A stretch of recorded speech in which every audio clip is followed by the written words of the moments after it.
నిరీక్షణ prayer house మరియు centre సంఘముల తరపున ప్రభు పేరిట మీ అందరికీ నా ప్రత్యేకమైన వందనములు. ఈరోజు దేవుని వాగ్దానం మార్కు సువార్త 10వ అధ్యాయం 27వ వచనం. మనుషులకు అసాధ్యమే కానీ దేవునికి అసాధ్యము కాదు. ఇక్కడ యేసుక్రీస్తు మరియు ఒక ధనవంతుడైన యువకుని మధ్య జరిగినటువంటి సంభాషణ ఇది.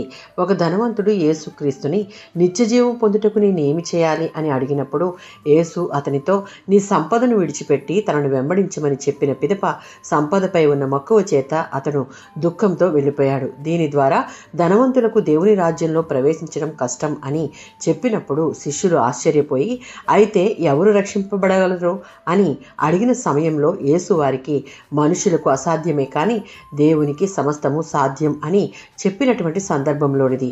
మనుషుల యొక్క శక్తి జ్ఞానం పరిమితమైనది. మనం అన్నీ చేయలేము. దేవుడు సర్వశక్తి సంపన్నుడు. ఆయనకు అసాధ్యమనే పదమే లేదు.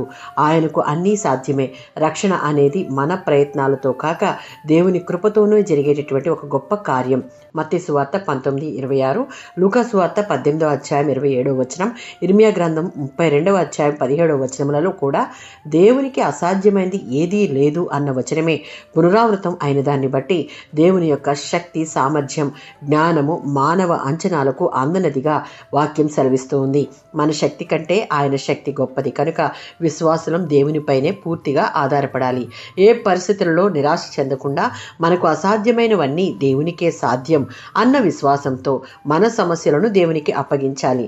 దేవుని యందు విశ్వసించువాడు కలవరపడడు సిగ్గుపడడు అన్న సత్యాన్ని జ్ఞాపకం చేసుకుని దేవునిపైనే ఆధారపడాలి. ఆమేన్.